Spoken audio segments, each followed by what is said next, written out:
So Apple just had their scary fast October event, and it really wasn't that long of an event. It was only about half an hour, and we realistically didn't get a whole lot of new stuff. But there were some very interesting things mentioned within that event that I do want to cover in this video. So for me personally, I was really quite excited about M3 because if you think about it, this is the third refinement of the original Apple Silicon that we first saw in 2020. Now M3 brings a couple of new improvements such as dynamic caching. So this is instead of the software allocating the GPU memory, which can sometimes cause it to be a little underutilized, now all of this allocation is actually done on the hardware level. Now Apple claims that this will dramatically increase the utilization of the GPU, and it remains to be seen if this is actually going to have a big impact. But one thing I do want to definitely find out once I get these M3s into the studio is if that increased utilization actually increases the heat output or the temperature of the GPU. Now, if you remember on the 14 and 16-inch MacBook Pro, specifically the Max variant of the chip, sometimes it would actually thermal throttle slightly, like the actual Max chip would get a little bit too hot and the chassis couldn't handle it and couldn't cool it down. So I'm quite interested to see how these new M3 chips perform in terms of temperature. We also got some other cool stuff such as mesh shading, hardware accelerated ray tracing that we saw in the iPhone 15 Pro. And this is super interesting to me because if you remember last year, we sort of got the first hint that Apple was pushing really heavily towards gaming. And this makes total sense because if you think about the whole Mac versus PC war that's waged for like 2 decades at this point, probably the last bastion that PC really has over the Mac is that gaming sucks on a Mac, right? Even now with all the improvements we've had with Apple Silicon, you just cannot beat even a basic Windows computer when it comes to gaming. Now it's a little bit too early to tell for sure how much improvement that gaming will get on the Mac, but from what we've seen so far, it's looking pretty promising. Now all of these GPU refinements are also going to have a pretty big impact on 3D applications like Blender, for example. And one thing to keep in mind here is that I don't think we should be concentrating on the M3 versus M2 comparison because I think the most interesting and most relevant comparison is actually M3 versus M1. So Apple claims the base M3 model will be 1.8 times faster than the M2 with the same number of GPU cores, or 2.5 times faster than M1. And if you really think about it, 2.5 times faster in 3 years is actually pretty impressive. I mean, you don't really see that kind of generational leap from other companies such as Intel, Nvidia, or AMD, for example. It's generally more like 15 to 30% per year. Now, the CPU performance cores are 15% faster than M2, or 30% faster than the M1, and the efficiency cores are 30% faster than the M2, or 50% faster than M1. Now, one thing I wanted to touch on is that GPU comparison graph against a Windows PC. Apple is only comparing the integrated graphics on that Intel chip, which isn't a very powerful chip to begin with.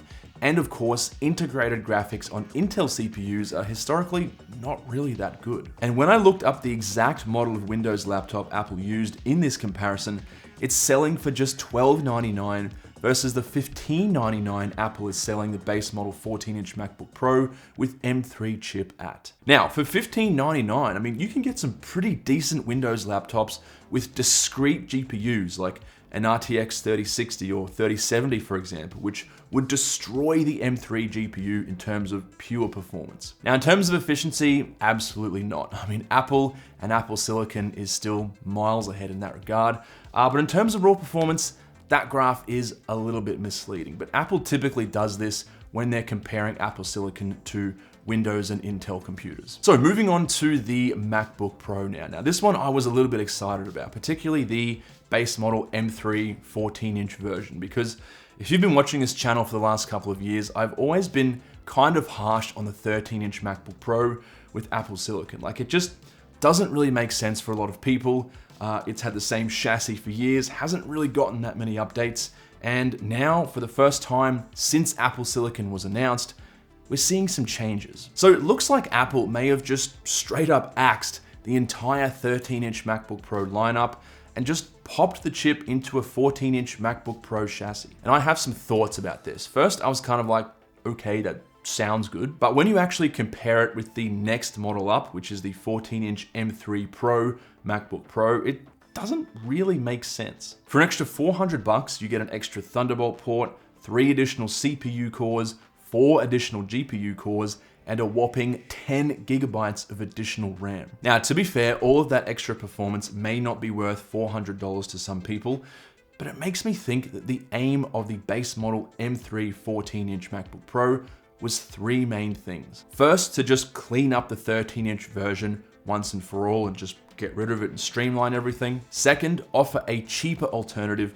to the more expensive 14-inch Pros. And thirdly, also make the M3 Pro, which is the next model up, look more attractive. Now, I'm not gonna form too much of an opinion here because we really do need to see what Apple does to the entry-level Macs next year. So most notably, the M3 version of the MacBook Air, the 15-inch MacBook Air, and maybe even something like a Mac Mini as well. Now, one other thing I noticed about the 14-inch M3 is that Apple very sneakily talks about the M3 Pro and the Macs having external display support for multiple displays, but it doesn't actually mention the base model M3 version at all. So I went onto Apple's website and it says that the 14-inch M3 MacBook Pro can only support 1 external display. Now, this is kind of disappointing because this has been a little bit of an Achilles heel for the MacBook Air and the MacBook Pro over the last 3 years.